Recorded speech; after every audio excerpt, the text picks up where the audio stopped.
नमस्कार, हिमाचल खबरनामा में आपका स्वागत है। मैं हूं कैलाश वर्मा। सबसे पहले नजर डालते हैं कुछ खास सुर्खियों पर।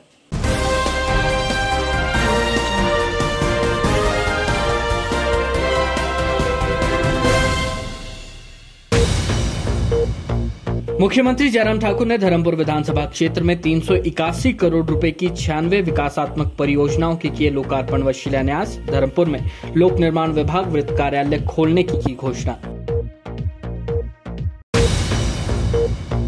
शिमला स्थित राज्य सचिवालय के बाहर भारतीय मजदूर संघ ने लंबित मांगों को लेकर किया धरना प्रदर्शन। इस दौरान श्रमिक नेताओं ने पुलिस पर लाठीचार्ज करने के लगाए आरोप।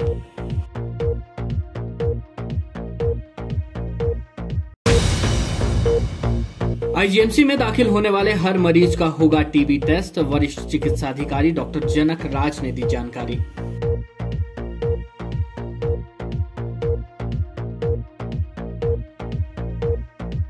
सुर्खियों के बाद अब खबरें विस्तार से। राज्यपाल राजेंद्र विश्वनाथ आर्लेकर ने ऊना जिला के अपने प्रवास के तीसरे व अंतिम दिन जिला ग्रामीण विकास अभिकरण के सभागार में आयोजित बैठक में ऊना जिला में संचालित की जा रही विभिन्न विकासात्मक योजनाओं और फ्लैगशिप परियोजनाओं की प्रगति की समीक्षा की।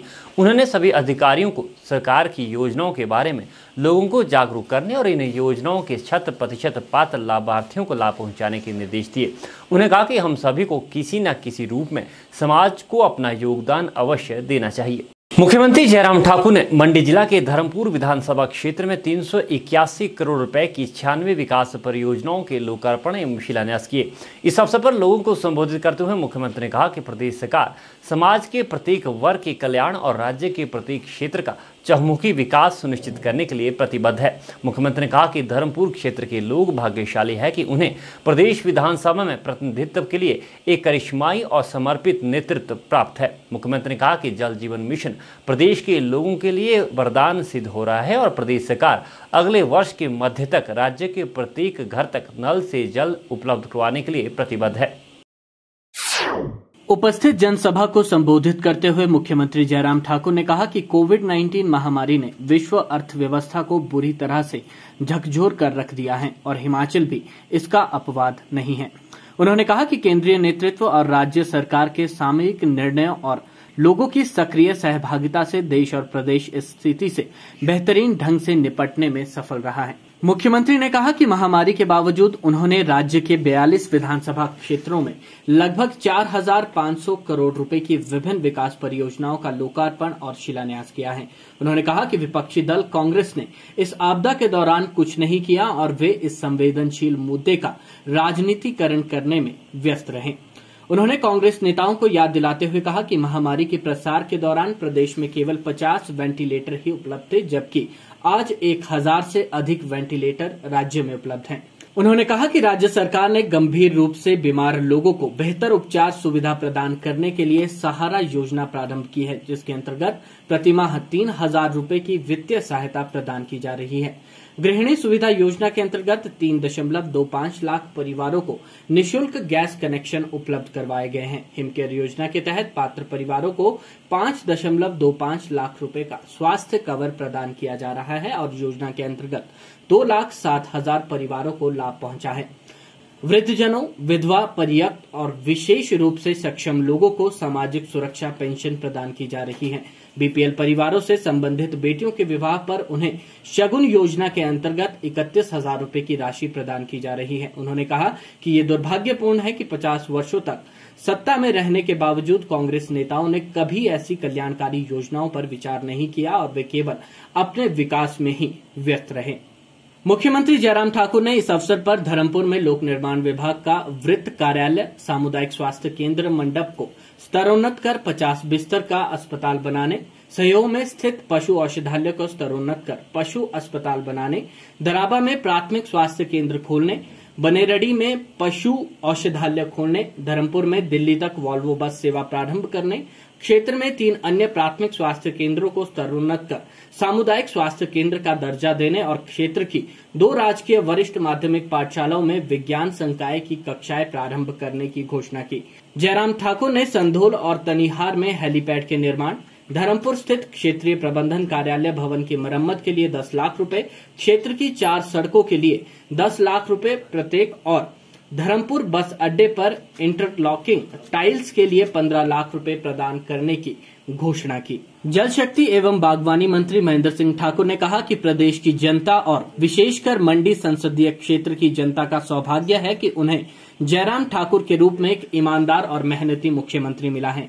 उन्होंने कहा कि गत लगभग 4 वर्षों में धर्मपुर में अभूतपूर्व विकास हुआ है और इसका श्रेय मुख्यमंत्री जयराम ठाकुर को जाता है। उन्होंने कहा कि धर्मपुर के लोगों के लिए मुख्यमंत्री द्वारा 381 करोड़ रुपए की रिकॉर्ड 96 परियोजनाओं का उद्घाटन और शिलान्यास किया गया है। उन्होंने कहा कि यह क्षेत्र प्रदेश के आदर्श विधानसभा क्षेत्र के रूप में तेजी से उभर रहा है। महेंद्र सिंह ठाकुर ने कहा कि प्रदेश के निचले क्षेत्रों में बागवानी विकास सुनिश्चित करने के लिए राज्य के लिए 1688 करोड़ रुपए की शिव परियोजना स्वीकृत की गई है। उन्होंने क्षेत्र की विभिन्न विकासात्मक मांगों की भी विस्तृत जानकारी दी। शिमला स्थित राज्य सचिवालय के बाहर भारतीय मजदूर संघ ने अपनी मांगों को लेकर धरना प्रदर्शन किया। बड़ी संख्या में मजदूर संघ के कार्यकर्ता सचिवालय गेट के पास इकट्ठे हुए और सरकार के खिलाफ खूब नारेबाजी की। आंदोलनकारियों ने गेट खोलने की भी कोशिश की। इस बीच कार्यकर्ताओं और मौजूद पुलिसकर्मियों के बीच हल्की धक्का मुक्की भी हुई। श्रमिक नेताओं ने पुलिस पर लाठीचार्ज करने का आरोप लगाया। संघ के उग्र प्रदर्शन को देखते हुए मुख्य सड़क की गेट को बंद कर दिया गया। इसके चलते संजौली के लिए यातायात बाधित रहा। इससे पहले संघ के कार्यकर्ताओं ने लिफ्ट से हिमलैंड और टॉयलैंड से छोटा शिमला तक विशाल रैली निकाली। टॉयलैंड में कार्यकर्ताओं ने चक्का जाम भी किया। इससे सर्कुलर रोड पर जाम लग गया। प्रदेश की जयराम सरकार से अपनी लंबित पड़ी मांगों को मनवाने के लिए भारतीय मजदूर संघ ने हल्ला बोल दिया है, जिसके चलते सोमवार को हजारों की संख्या में संघ के कार्यकर्ता सचिवालय गेट के पास एकत्र हुए और सरकार के खिलाफ जमकर नारेबाजी की। इस दौरान पुलिसकर्मियों और प्रदर्शनकारियों के बीच हल्की नोकझोंक व धक्का मुक्की भी हुई। इससे पहले संघ के कार्यकर्ताओं ने लिफ्ट से वाया हिमलैंड और टॉयलेट से छोटा शिमला तक विशाल रैली निकाली और प्रदेश सरकार के खिलाफ जमकर नारेबाजी की। इस बीच कई संघ कार्यकर्ताओं की ओर से गेट खोलने की कोशिश भी की गई। इस दौरान कार्यकर्ताओं व मौजूद पुलिसकर्मियों के बीच हल्की धक्का मुक्की हुई और कुछ प्रदर्शनकारियों ने पुलिस पर लाठीचार्ज करने के भी आरोप लगाए। धक्का मुक्की में भारतीय मजदूर संघ के प्रदेश महामंत्री यशपाल हेटा और आशा वर्कर यूनियन की प्रदेश महामंत्री शशिलता घायल हुई हैं। सचिवालय में चल रहे संघ के उग्र प्रदर्शन को देखते हुए मुख्य सड़क के गेट को बंद कर दिया गया, जिसके चलते संजौली के लिए यातायात बाधित रहा। विशाल रैली के दौरान प्रदर्शनकारियों ने टॉयलेट में चक्का जाम भी किया, जिससे सर्कुलर रोड पर जाम लग गया, जिससे आम जनता को भी भारी परेशानियों का सामना करना पड़ा। मीडिया से बात करते हुए भारतीय मजदूर संघ मंडी के जिला सचिव जय सिंह ठाकुर ने कहा कि प्रदेश सरकार ने जेसीसी की बैठक में खोदा पहाड़ निकली चूहिया की कहावत को सिद्ध किया है। उन्होंने कहा कि सरकार की बेरुखी और अनदेखी के चलते संघ को आंदोलन का रास्ता इख्तियार करना पड़ा है, जो सरकार की नाकामी को साफ दर्शाता है। उन्होंने आरोप लगाते हुए कहा कि प्रदर्शन के दौरान प्रदर्शनकारियों पर लाठीचार्ज किया गया है, जो दुर्भाग्यपूर्ण है। उन्होंने मीडिया के समक्ष अपनी मांगों को रखा। आज चंबा से लेकर सिरमौर से लेकर किन्नौर से लेकर हिमाचल प्रदेश के कोने कोने से आज यहाँ पर देव ध्वनि के साथ भारतीय मजदूर संघ का कार्यकर्ता जो है वो शिमला में प्रवेश किया है। इसका मुख्य कारण है कि भारतीय मजदूर संघ को जयराम की सरकार बड़ी लाइटली से ले रही है। हमारी कई दिनों से बातचीत सरकार से चल रही थी कि बातचीत किया जाए। पिछले 4 सालों से जेसी की मीटिंग नहीं की, जो अब की खोदा पहाड़ निकली चुहिया उसमें भी कुछ नहीं दिया। कहता है कि मैंने पे स्केल दे दिए। पे स्केल देना तो एक स्टैट्यूटरी कानून है, ये 2001-2016 से लागू होने, आज नहीं हो गए 2 साल के बाद लागू होने। ये कोई हमारी डिमांड नहीं थी। हमारी जो डिमांड थी कि जो आशा कार्यकर्ता है, आंगनबाड़ी कार्यकर्ता है, मिनिमम वेज है, सिलाई कटाई वाले हैं, उनको सरकारी कर्मचारी घोषित किया जाए। जब तक सरकारी कर्मचारी की प्रक्रिया नहीं होती है तब तक मिनिमम वेज जो है वो जो केंद्र सरकार ने किया है उसको लागू कर दिया जाए। और इसके साथ ही साथ सबसे बड़ी जो मांग थी आज जो है पुरानी पेंशन को बहाल किया जाए। 2004 से बाद लगने वाले कर्मचारियों की पेंशनें जो है वो बंद कर दी है इस सरकार ने, और ये भी भारतीय जनता पार्टी की सरकार में ये लागू हुई थी। आज ये हम इस पैटर्न पे भी मांग कर रहे हैं कि इनके एमएलए एक बार जीतता है, अगर एक बार भी विधानसभा की शपथ ले लेता है तो उसे पेंशन लग जाती है, लेकिन हमारे कर्मचारियों को जो 35-35 साल तक सर्विस करते हैं वो आज पेंशन से भी वंचित है। इस तरह सरकारी कर्मचारियों में पदोन्नति करना, ये सारी चीज़ें, वेतनमान को सही तरह करना, वेतन अनोमलियों को लागू करना, इस तरह के कई तरह के चार्ट और डिमांड इसको समय समय पर भारतीय मजदूर संघ देता रहा। और भारतीय मजदूर संघ टेबल टॉक में बात करना विश्वास रखता है, किसी लाठी चार्ज पे या किसी धरना प्रदर्शन में हम जो है वो विश्वास नहीं करते हैं। लेकिन जब तक भारतीय मजदूर संघ को फोर्स नहीं किया जाता तब तक किसी प्रकार का एजिटेशन नहीं किया जाता। आज जयराम सरकार ने हमें फोर्स किया है कि आप एजिटेशन करो, सड़कों पे आओ। आज हम सबसे पहले तो जो हमारे कर्मचारियों पर, हमारे आशा कार्यकर्ताओं पर जो लाठीचार्ज हुआ उसका भारतीय मजदूर संघ जोरदार खंडन करता है और ये चेतावनी देता है जयराम सरकार को कि वो संभल जाएं। पिछली 4 सीटें जो है सबसे ज़्यादा नोटा जो है आपको इस करके पड़ा। हम एक वैचारिक संगठन होने के नाते आने वाले दिनों में इसको चेतावनी देते हैं कि अगर यही हाल इसका रहा तो ये भूल जाएं कि 2022 में इसकी सरकार रिपीट होती है, गारंटी के साथ भारतीय मजदूर संघ देता है। भारतीय मजदूर संघ ने बड़ी बड़ी सरकारें बनाई है और बड़ी बड़ी सरकारों को गिराया है। आपको पता होगा कि जब अटल बिहारी वाजपेयी की सरकार की थी तभी 10 लाख लोगों ने दिल्ली में हमारे जो वित्त मंत्री थे यशवंत सिंह, उसको भी गद्दी से उतार दिया था और मजबूर के उतारना पड़ा था। तो आज ये जयराम सरकार नोट कर ले कि भारतीय मजदूर संघ जो आपका एक वैचारिक संगठन है उससे बातचीत करे, अन्यथा ये जो है लड़ाई आगे अब जिला स्तर पर, गांव स्तर पर और सारी जगह जो है वो ये लड़ाई चलेगी और हिमाचल के प्रत्येक कोने कोने पर यह लड़ाई को जारी रखा जाएगा।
भारतीय मजदूर संघ की महामंत्री शीतल करोल ने कहा कि कोविड के समय में आशा वर्कर्स ने घर घर जाकर मरीजों तक दवाई और जरूरी सूचना पहुंचाई, लेकिन बावजूद इसके सरकार द्वारा अनदेखी तर्क संगत नहीं है। उन्होंने कहा कि सरकार मजदूरों के हित में कोई फैसला नहीं ले रही है, जिसके चलते संघ को सड़कों पर उतरने के लिए मजबूर होना पड़ा है।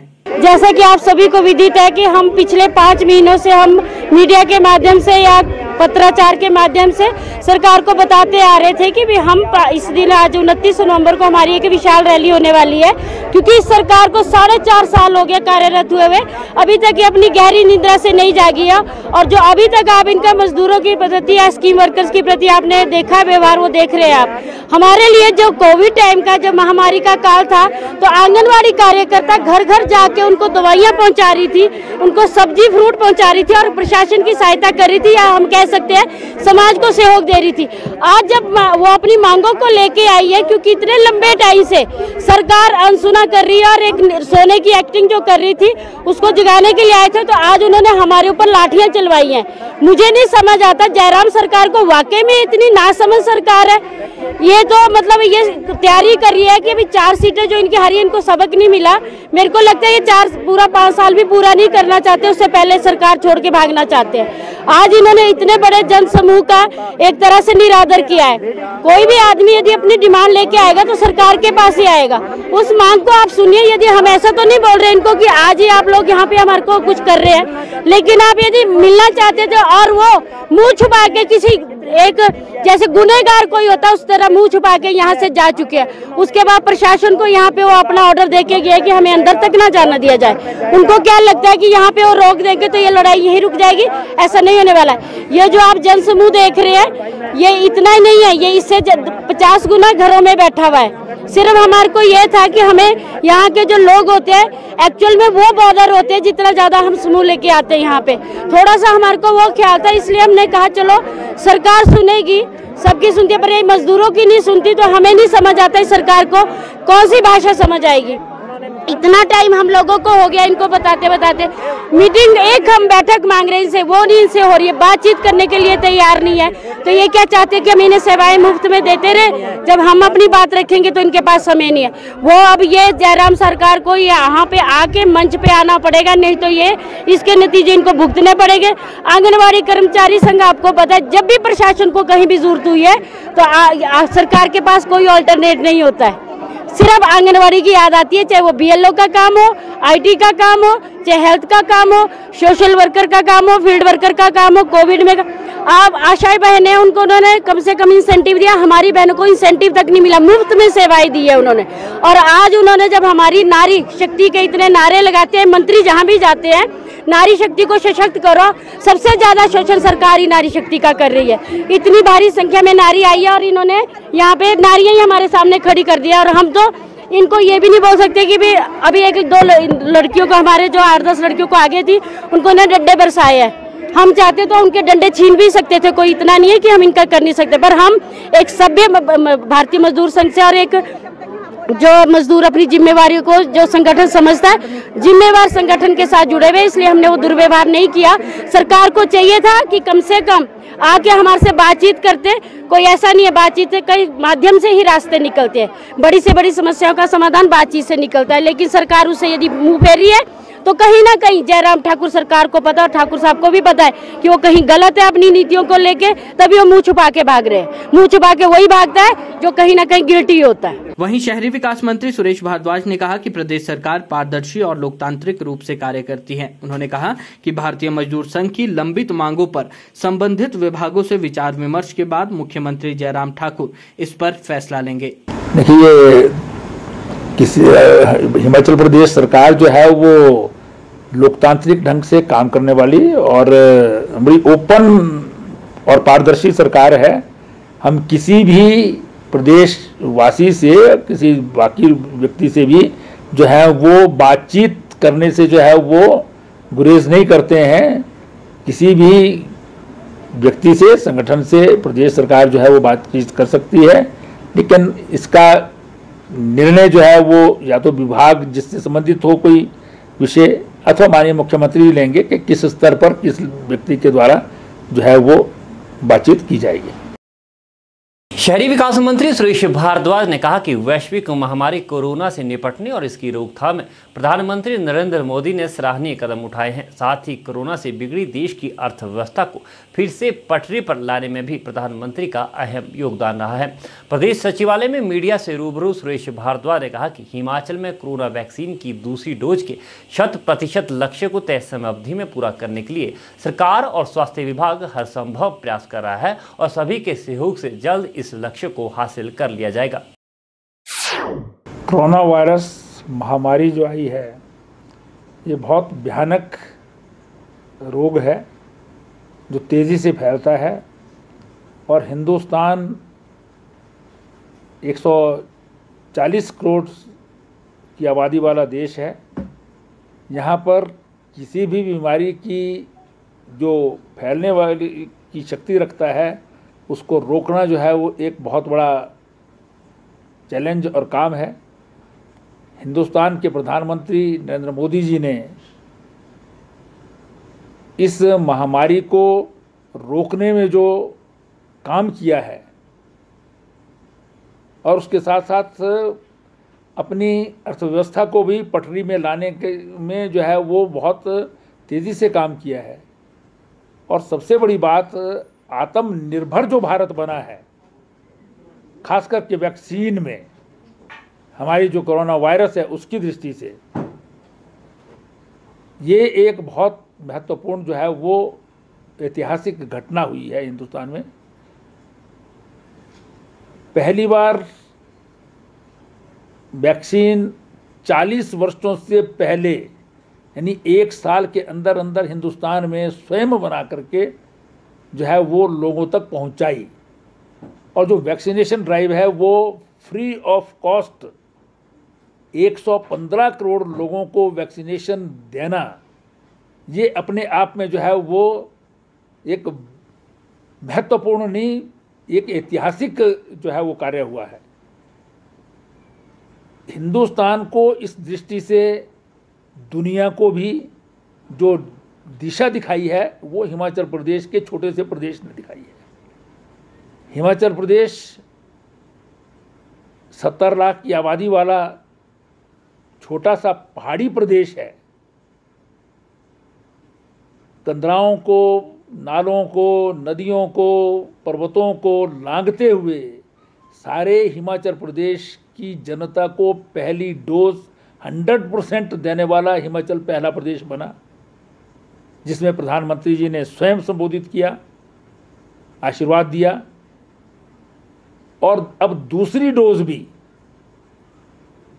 2-3 दिन के अंदर अंदर जो है वो 100% जो है वो लोगों तक पहुंच जाएगी, एडमिनिस्टर हो जाएगी।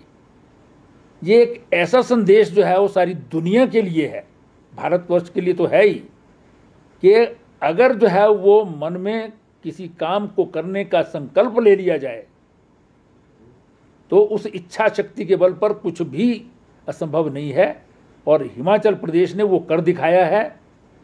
हमने जो है वो इस बीमारी को, इस महामारी को रोकने के लिए जो है वो 100% वैक्सीनेशन हिमाचल जैसे इलाके में, जहाँ दूर दराज के इलाकों में लोग रहते हैं, ट्राइबल्स हैं यहाँ पर बैकवर्ड क्लासेस के लोग रहते हैं, यहाँ पर जो है वो अभी भी बहुत सारे स्थान हैं जहाँ पर कोई आवागमन की सुविधा नहीं मिलती है, लेकिन वहाँ पर भी हमारे स्वास्थ्य कार्यकर्ता सरकार की इच्छा शक्ति के बल पर जो है वहाँ पहुँचे और उन्होंने ये एडमिनिस्टर की है। तो ये एक करणीय उदाहरण जो है सारे देश के बाकी प्रदेशों के लिए भी है और दुनिया के लिए भी है। प्रदेश सचिवालय में मुख्य सचिव की अध्यक्षता में हुई बद्दी बरोटीवाला नालागढ़ विकास प्राधिकरण की बैठक से पहले ही कार्यों को मंजूरी की सूची लीक होने पर कांग्रेस विधायक लखविंदर राणा ने सवाल खड़े किए हैं। शिमला में आयोजित प्रेस कॉन्फ्रेंस के दौरान लखविंदर राणा ने नालागढ़ के भाजपा के पूर्व विधायक पर झूठ फैलाकर वाहवाही लूटने के आरोप लगाए और सरकार की कार्यप्रणाली पर भी सवालिया निशान लगाते हुए मामले की उच्च स्तरीय जांच की मांग की। कांग्रेस विधायक ने बद्दी में बिजली बोर्ड में तैनात एसडीओ पर रिश्वत लेने के आरोप भी लगाए और इसकी बकायदा ऑडियो क्लिप भी जारी की। नालागढ़ के कांग्रेस विधायक लखविंदर राणा ने शिमला में पत्रकार वार्ता कर नालागढ़ के भाजपा के पूर्व विधायक पर झूठ फैलाकर वाहवाही लूटने के आरोप लगाए और सरकार की कार्यप्रणाली पर भी सवाल खड़े किए। उन्होंने कहा कि सोमवार को सचिवालय में बीबीएनडीए की बैठक मुख्य सचिव की अध्यक्षता में आयोजित की गई और इसमें 27 करोड़ के कार्यों को मंजूरी दी गई, लेकिन नालागढ़ से भाजपा के पूर्व विधायक द्वारा एक दिन पहले ही इन कार्यों को मंजूरी का विज्ञापन जारी कर दिया गया, जबकि सोमवार को बैठक सुबह 12:30 बजे शुरू हुई और 2:30 बजे खत्म हुई। लेकिन बैठक से एक दिन पहले ही इसकी सूचना कैसे लीक हुई, जबकि बैठक के बाद ही कार्यों को मंजूरी की सूचना दी जाती है। उन्होंने कहा कि सरकार के अधिकारियों पर कोई पकड़ नहीं है और ये सूचना कैसे लीक की गई और किसके द्वारा बैठक में पहले कार्यों की मंजूरी की सूची दी गई, इसकी उच्च स्तरीय जांच होनी चाहिए। साथ ही उन्होंने पूर्व भाजपा विधायक पर कार्यों का श्रेय लेने के भी आरोप लगाए। तो आज जितने भी हमारे साल के हमारे काम होते हैं, विकास के काम होते हैं, डेवलपमेंट के काम होते हैं, उनकी जो सूची होती है आज इस बैठक में वो विकास के काम जो स्वीकृत होते हैं। तो मुझे हैरानगी इस बात की हुई, कोई मीटिंग तो आज थी लेकिन कल ही जो है किसी एक अखबार में, पंजाब केसरी अखबार में ये ऐड लगा दी गई कि काम जो स्वीकृत हो गई, जबकि काम जो है 12:30 बजे हमारी बैठक थी और चीफ सेक्रेटरी की अध्यक्षता में बैठक थी। मैं उस बैठक का जो है मेंबर हूँ, काम हमने सेलेक्ट करने हैं, लेकिन हमारे वहाँ पर पूरे विधायक के ठाकर जी उन्होंने एक ऐड दे दी और उसने कहा कि ये जो काम है ये हमने करवा दिए। लोगों को झूठ बोला गया और जो है प्रशासन जो है उनको भी गुमराह किया गया और झूठा क्रेडिट लेने के लिए जो है वो जो आज जो है ऐड दी गई है, हम उसका जो है खंडन करते हैं, क्योंकि BBND के मेंबर तो हम हैं, दोनों MLA मेंबर हैं, जो मैंने आपको बताया अधिकारी वो इसमें शामिल होते हैं। ये जितने भी BBND के काम होते हैं, चाहे नालागढ़ कंचोसी के काम है, चाहे दून कंचोसी के काम है, दोनों MLA की जो सहमति है उस बैठक में जो है ये काम जो स्वीकृत किए जाते हैं। तो मैं इसका जो आज ये खबर जो है ऐड के तौर पर लगाई गई है पंजाब केसरी की तरफ से, मैं जो है खंडन करता हूँ। और मैं बताना चाहता हूँ 27 करोड़ के करीब जो है हमारे डेवलपमेंट के काम, मेरे हल्का नालागढ़ विधानसभा क्षेत्र के काम, उनको कराने जो है आज हमने जो है उनको करवाया है। वहीं उन्होंने बद्दी में बिजली बोर्ड में तैनात SDO सुरेश भारद्वाज पर रिश्वत लेने के आरोप लगाया और इसकी बकायदा ऑडियो क्लिप भी जारी की, जिसमें एक ठेकेदार से SDO द्वारा 10,000 लेने की बात कही जा रही है। राणा ने कहा कि बद्दी में SDO सरेआम लोगों और ठेकेदारों से रिश्वत मांग रहा है और उन्होंने इसकी सबूतों के साथ सरकार के उच्च अधिकारियों, बिजली बोर्ड के MD और DGP तक शिकायत की है, लेकिन 2 महीने बीत जाने के बाद भी कोई कार्रवाई नहीं की गई। उन्होंने कहा कि ऐसे में साफ जाहिर है कि बीजेपी सरकार भ्रष्टाचार करने वाले अधिकारियों को संरक्षण दे रही है। उन्होंने चेतावनी देते हुए कहा कि यदि सरकार SDO पर कोई कार्रवाई नहीं करती तो जल्द ही बद्दी नालागढ़ में सड़कों पर उतरकर प्रदर्शन और चक्का जाम किया जाएगा। अगर ये जो बात मैंने यहाँ पर रखी है, भ्रष्टाचार का मुद्दा जो उस अधिकारी के खिलाफ है, अगर सरकार कोई कार्रवाई नहीं करती है, जिन अधिकारियों के पास मैंने शिकायत की वो काम नहीं करते हैं, उनकी कोई जांच नहीं होती है, तो निश्चित रूप से हमारे पास एक ही विकल्प है कि हम चक्का जाम करेंगे उस अधिकारी के खिलाफ। जब तक वो वहाँ से उसकी या ट्रांसफ़र नहीं होती है, उसको सस्पेंड नहीं किया जाता, या उसके खिलाफ जो कानूनी जो विभागीय जाँच नहीं होती, तब हम चक्का जाम करेंगे। हिमाचल पथ परिवहन निगम में तैनात करीब 1000 पीस मिल वर्कर अनिश्चितकालीन टूल डाउन हड़ताल पर चले गए हैं। कर्मचारियों ने शिमला समेत प्रदेश भर में स्थित HRTC वर्कशॉप में अपनी मांगों के समर्थन में प्रदर्शन और नारेबाजी की। पीस मिल कर्मियों की हड़ताल के साथ ही वर्कशॉप में कामकाज ठप हो गया है। कर्मचारियों का आरोप है कि सरकार ने उन्हें नियमित करने के लिए परिवहन कर्मचारी संयुक्त समन्वय समिति के साथ हुई बैठक में आश्वस्त किया था। कहा गया था कि इस संबंध में 25 नवंबर तक नीति बना दी जाएगी, लेकिन सरकार 28 नवंबर तक नीति नहीं बना सकी। इसके बाद अब कर्मचारियों ने टूल डाउन हड़ताल का फैसला लिया है। हिमाचल प्रदेश परिवहन निगम के पीस मिल कर्मचारियों ने अनुबंध की मांग को लेकर आंदोलन का बिगुल बजा दिया है। 29 नवंबर को पूरे प्रदेश के कर्मचारियों ने टूल डाउन हड़ताल पर जाने का फैसला लिया है। शिमला के ढली में भी पीस मिल कर्मचारी टूल डाउन हड़ताल पर बैठ गए हैं और निगम व सरकार पर पीस मिल कर्मचारियों से ठगी का आरोप लगा रहे हैं। गौरतलब है कि परिवहन मंत्री ने इन कर्मचारियों को 24 अगस्त को वार्ता के लिए बुलाया था और पीस मिल कर्मचारियों को अनुबंध पर लाने का आश्वासन दिया था, जिस पर पीस मिल कर्मचारियों ने आंदोलन स्थगित किया था। लेकिन इतना समय बीत जाने के बाद भी निगम प्रबंधन और परिवहन मंत्री अपने किए वादे से झूठे पाए गए, जिस पर मजबूर होकर पीस मिल कर्मचारियों को मजबूरन आंदोलन का रास्ता अपनाना पड़ा है। आपको बता दें कि पूर्व सरकार की 128वीं निदेशक मंडल की बैठक में 410 पीस मिल कर्मचारियों को अनुबंध पर लिया गया था और वो कर्मचारी इसी सरकार के दौरान नियमित भी हुए, लेकिन निगम में बाकी बचे करीब 1000 पीस मिल कर्मचारियों को अनुबंध पर नहीं लिया जा रहा। मजबूर होकर पूरे प्रदेश के पीस मिल कर्मचारी टूल डाउन हड़ताल पर हैं।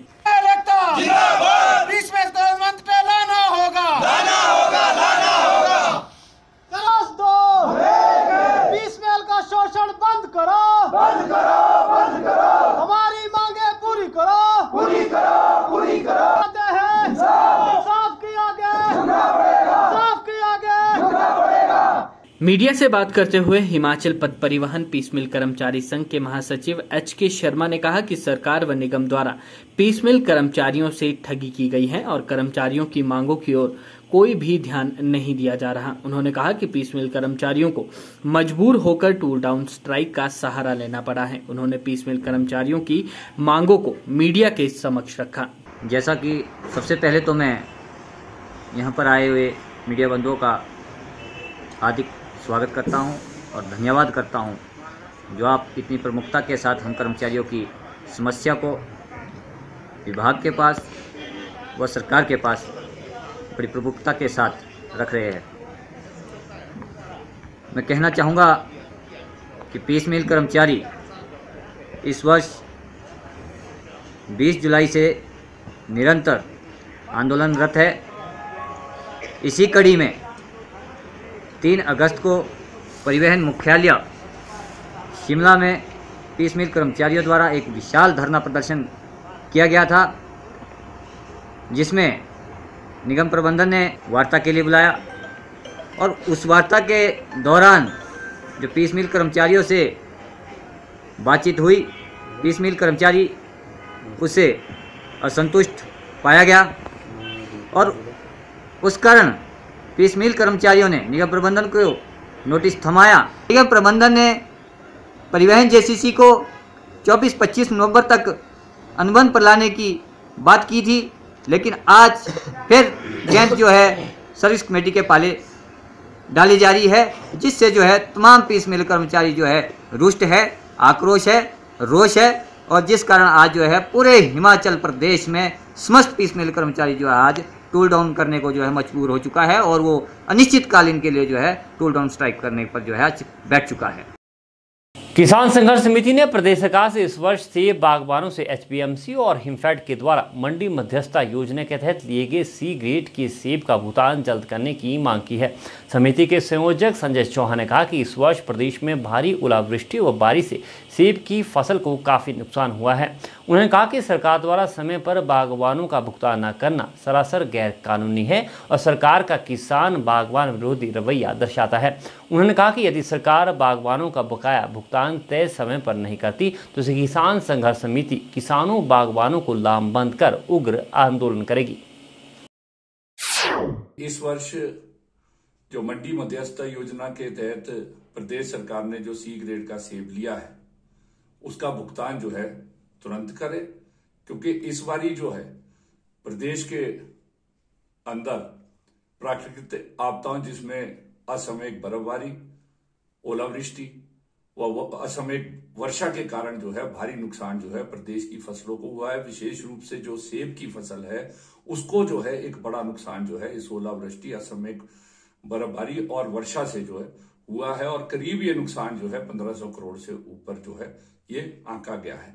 और इस समय में जो है क्योंकि बहुत सी फसल जो है सेब की वो बर्बाद हो गई थी ओलावृष्टि से और अन्य प्राकृतिक आपदाओं से, तो बहुत अधिक मात्रा में सेब जो है इस बारी मंडी मध्यस्थता योजना के तहत जो है किसानों और बागवानों ने वो सरकार के एचपीएमसी और हिमफेड के माध्यम से दिया और जो करीब जो है 76,000 मीट्रिक टन के करीब जो है ये कुल जो है जो रिकॉर्ड इस बारी जो है वो किसानों बागवानों ने सेब जो है मंडी मध्यस्थता योजना के तहत दिया है। तो इसका भुगतान जो है वो तुरंत किया जाए, क्योंकि आज किसान बागवान जो है सरकार की नीतियों के चलते पूरी तरह से त्रस्त है।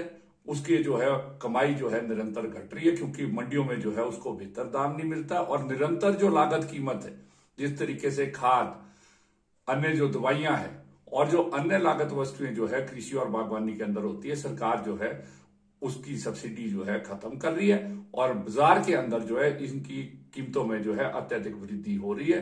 तो इसलिए सरकार जो है तुरंत जो है इसका भुगतान करे, ताकि जो है कुछ हद तक जो है वो राहत जो है वो किसानों और बागवानों को मिल सके। क्योंकि उपचुनाव के दौरान सरकार ने ये बयान दिया था कि इस वर्ष जो है मंडी मध्यस्थता योजना के तहत खरीदा जितना भी सेब है उसका भुगतान जो इसी वर्ष कर दिया जाएगा। तो सरकार जो है उस बयान को ध्यान में रखते हुए अपने इस निर्णय को जो है तुरंत लागू करे और ये जो प्रदेश के किसानों और बागवानों का जो करोड़ों रुपया सरकार के पास जो है वो पेंडिंग है उसको जो है तुरंत दे, ताकि आने वाले समय में किसान बागवान जो है अपने कृषि और जो अन्य खर्च है उनको जो है वहन कर सके। यदि सरकार जो है इसको समय रहते जो है इस भुगतान को जो है नहीं करती है तो आने वाले समय में किसान संघर्ष समिति जो है एक बड़ा आंदोलन करेगी और ये जो सरकार का जो किसान बागवान विरोधी चेहरा है इसको जो है उजागर करने के लिए एक बड़ा आंदोलन और संघर्ष जो है किसानों को संगठित करते हुए करेगी। आईजीएमसी में इलाज के लिए दाखिल होने वाले हर मरीज का अब कोरोना के साथ साथ टीबी टेस्ट भी होगा। इसके लिए अस्पताल प्रबंधन ने सभी एचओडी को निर्देश जारी कर दिए हैं। प्रबंधन का कहना है कि ऐसा इसलिए किया गया है क्योंकि कोरोना से उभरने के बाद टीबी का खतरा बढ़ा है। आईजीएमसी के वरिष्ठ चिकित्सा अधिकारी डॉक्टर जनकराज ने कहा कि वर्ष 2022 तक हिमाचल को क्षय रोग मुक्त करने के लिए सरकार और स्वास्थ्य विभाग प्रयासरत है। इस दिशा में अस्पताल प्रबंधन द्वारा उठाया गया यह कदम कारगर साबित होगा। आईजीएमसी अस्पताल में एडमिट होने वाले हर मरीज का अब कोरोना के साथ साथ टीबी का भी टेस्ट किया जाएगा। इसके लिए प्रशासन ने एचडीओ को आदेश जारी कर दिए हैं। ऐसा इसलिए किया गया क्योंकि अब एक और जहां कोरोना के बाद टीबी का खतरा बढ़ा है, वहीं सरकार टीबी को 2022 तक खत्म करने के लिए प्रयासरत है। ऐसे में यदि व्यक्ति टीबी से संक्रमित पाया जाएगा तो उसे भी अन्य बीमारियों के साथ साथ टीबी की दवाइयां उपलब्ध करवाई जाएंगी। इसके साथ साथ एक डाटा भी आईजीएमसी अस्पताल अपने पास रखेगा ताकि ये पता रहे कि रोजाना कितने मरीज संक्रमित हो रहे हैं। वहीं मरीजों को समय पर दवाएं लेने के लिए स्वास्थ्य कार्यकर्ता जागरूक करेंगे। कोरोना के बाद ये भी सामने आया है कि सर्दी खांसी के लक्षणों के साथ अस्पतालों में बढ़ रहे कोरोना के मरीज और संक्रमण के बाद ठीक हो चुके कोरोना के मरीजों को अब टीबी होने का खतरा है। मीडिया से बात करते हुए आईजीएमसी शिमला के वरिष्ठ चिकित्सा अधिकारी डॉक्टर जनक राज ने कहा कि टीबी का इलाज पूरी तरह से मुमकिन है। उन्होंने कहा कि सरकारी अस्पतालों और डॉट सेंटरों में इसका फ्री इलाज होता है। सबसे जरूरी है कि इलाज पूरी तरह टीबी ठीक हो जाने तक चले। बीच में छोड़ देने से बैक्टीरिया में दवाओं के खिलाफ प्रतिरोधक क्षमता विकसित हो जाती है और इलाज काफी मुश्किल हो जाता है क्योंकि आम दवाएं इस पर असर नहीं करती। मीडिया से बात करते हुए वरिष्ठ चिकित्सा अधिकारी ने कहा कि टीबी के लक्षण 2 हफ्ते से अधिक खांसी, 2 हफ्ते तक बुखार आना, तेजी से शरीर का वजन घटना और रात में सोते वक्त पसीना आना। अगर इस तरीके की किसी के साथ भी शिकायत आ रही है तो वह तुरंत चिकित्सक से संपर्क करें। उन्होंने कहा कि टीबी तभी ठीक हो सकता है यदि व्यक्ति लक्षण आने पर तुरंत टीबी की जांच करवाए।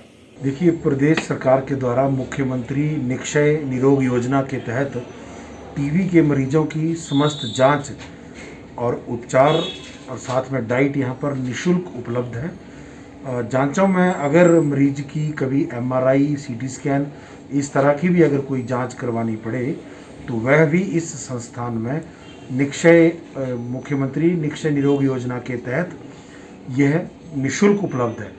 साथ ही साथ जैसे सबको जानकारी है, हमारे प्रदेश में टीबी उन्मूलन कार्यक्रम बहुत ज़ोरों शोरों से इस वक्त चल रहा है, जिसके तहत प्रदेश सरकार से ये निर्देश प्राप्त हुए हैं कि अस्पताल में भर्ती होने वाले मरीजों को टीबी बीमारी की संभावना के लिए स्क्रीनिंग किया जाना अति आवश्यक है।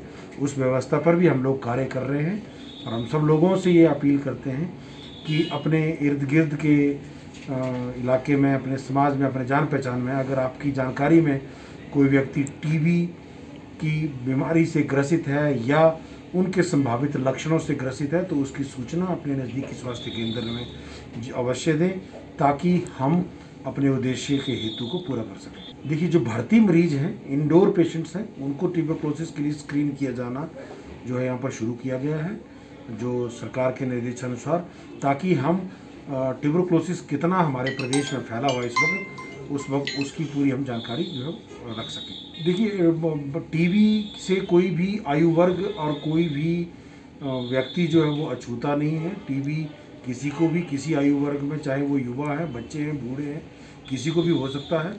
तो इसमें सबसे महत्वपूर्ण है कि खान पान का ध्यान रखना, अपनी संतुलित आहार लेना और संभावित लक्षण जैसे वजन का कम होना, भूख न लगना, 3 हफ्तों से लगातार ज़्यादा खांसी रहना, हल्का सा बुखार रहना, कमजोरी रहना, इस तरह के लक्षण जो हैं उनकी जो समय रहते जो है उचित जांच करवाए जाना अति आवश्यक। एग्जैक्टली डाटा तो ये आपको राष्ट्रीय स्वास्थ्य मिशन से मिलेगा, परंतु हमारे प्रदेश में इस वक्त जो टीबी के बीमारियों की मरीजों की जो एक्टिव मरीजों की संख्या वो काफ़ी कम रह गई है, सैकड़ों में ये संख्या रह गई है और हम आशा करते हैं कि लोगों के सहयोग के मिलने के बाद हम बहुत जल्द इस बीमारी को काबू करने में सफल होंगे। इंदिरा गांधी राष्ट्रीय मुक्त विश्वविद्यालय इग्नू ने विभिन्न स्नातक एवं स्नातकोत्तर कार्यक्रमों में प्रवेश की अंतिम तिथि 30 नवंबर तक बढ़ा दी है। वहीं जनवरी 2022 सत्र के लिए विभिन्न बैचलर और मास्टर डिग्री कार्यक्रमों में अगले वर्ष और सेमेस्टर में पुनः पंजीकरण की प्रक्रिया शुरू हो चुकी है। इसकी अंतिम तिथि भी 30 नवंबर तक निर्धारित की गई है। जनवरी 2022 सत्र में विभिन्न बैचलर डिग्री और मास्टर डिग्री और जुलाई में विभिन्न बैचलर डिग्री और मास्टर डिग्री कार्यक्रमों में पहले से पंजीकृत सभी छात्र पुनः पंजीकरण के लिए पात्र होंगे। इंदिरा गांधी राष्ट्रीय मुक्त विश्वविद्यालय के क्षेत्रीय निदेशक डॉक्टर जोगेंद्र कुमार यादव ने बताया कि प्रवेश एवं पुनः पंजीकरण के लिए लिंक इग्नू की वेबसाइट पर उपलब्ध है। आजकल जो इग्नू में जुलाई 2021 सेशन के लिए एडमिशन चल रही है, सिर्फ यूजी और पीजी कार्यक्रमों के लिए चल रही है, जैसे बैचलर डिग्री और मास्टर डिग्री, क्योंकि डिप्लोमा सर्टिफिकेट की जो डेट थी वो पहले ही ख़त्म हो चुकी है। और यूजी पीजी के लिए भी अब 30 नवंबर 2021 तक जो है वो यूनिवर्सिटी ने डेट बढ़ाई थी। तो इसमें यूजी पीजी में इच्छुक स्टूडेंट्स जो हैं वो 30 नवंबर तक ऑनलाइन अप्लाई कर सकते हैं किसी भी कार्यक्रम के लिए। और दूसरा, री रजिस्ट्रेशन जनवरी 2022 सेशन के लिए चल रही है आजकल एडमिशन्स, और उसमें जो लास्ट डेट है वो भी 30 नवंबर 2021 रखी है। और इसके लिए जो पहले से स्टूडेंट रजिस्टर्ड हैं बैचलर डिग्री में, मास्टर डिग्री में, उनकी नेक्स्ट ईयर के लिए जो रजिस्ट्रेशन होती है, री रजिस्ट्रेशन, जनवरी 2022 से जो सेशन चलेगा उसकी प्रोसेसिंग आजकल चल रही है। और ये प्रोसेसिंग भी ऑनलाइन रहेगी। ऑनलाइन का लिंक जो है वो इग्नू की वेबसाइट पर उपलब्ध है। तो मैं ऐसे सभी स्टूडेंट्स को बताना चाहूँगा कि जो पहले से रजिस्टर्ड हैं जनवरी 2021 में बैचलर डिग्री, मास्टर डिग्री में, वे अगले वर्ष के लिए जो है वो अपनी री रजिस्ट्रेशन करवा सकते हैं। और जो जुलाई 2021 के सेमेस्टर बेस्ड प्रोग्राम में रजिस्टर्ड हैं बैचलर डिग्री या मास्टर डिग्री में, वो भी इसके लिए एलिजिबल हैं, वो भी अपनी नेक्स्ट सेमेस्टर के लिए री रजिस्ट्रेशन करवा सकते हैं। तीसरा, आजकल इग्नू में जो टर्म एंड एग्ज़ाम दिसंबर 2021 होना है, जो यूनिवर्सिटी ने नोटिफाई किया कि जनवरी 2022 के तीसरे सप्ताह से वो शुरू होंगे एग्ज़ाम, उसके लिए आजकल एग्जामिनेशन फॉर्म भरे जा रहे हैं। ऑनलाइन भरे जाएंगे एग्जामिनेशन फॉर्म, और 15 दिसंबर 2021 जो है इसकी लास्ट डेट रखी है विदाउट लेट फीस। तो ये कुछ आजकल जो यूनिवर्सिटी में जो एक्टिविटीज़ हैं वो चल रही है।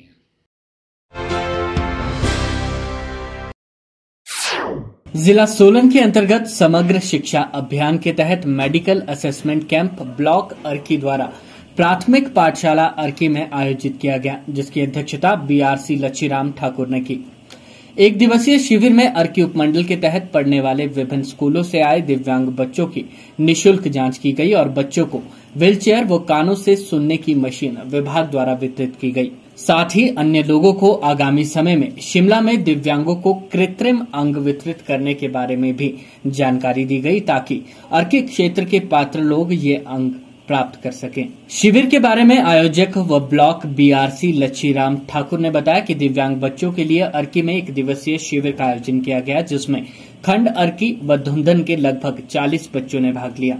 उन्होंने बताया कि इसमें मोहाली के एलिम्को के चिकित्सकों द्वारा बच्चों का मेडिकल असेसमेंट किया गया, जो पिछले वर्ष के असेसमेंट जैसे wheelchair, CP chair, audio system भी वितरित किए गए। इस दौरान parents counselling welfare officer Arki द्वारा बहुमूल्य जानकारी भी बच्चों व लोगों को दी गई।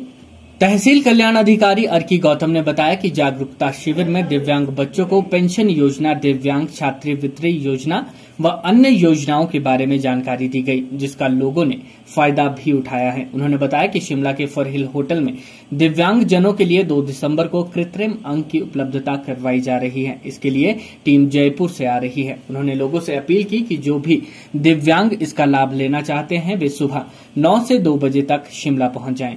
समग्र शिक्षा अभियान अर्की द्वारा एक जागरूकता शिविर लगाया गया है, जिसमें कि दिव्यांग बच्चों के माता पिता और अभिभावकों को जानकारी दी गई है कि उनको क्या क्या सुविधाएं दी जा रही है, जैसे कि पेंशन सुविधा, दिव्यांग छात्रवृत्ति योजना और जैसे यूडीआईडी वाले बारे में बताया गया है और लोगों ने खूब इसका फायदा उठाया है।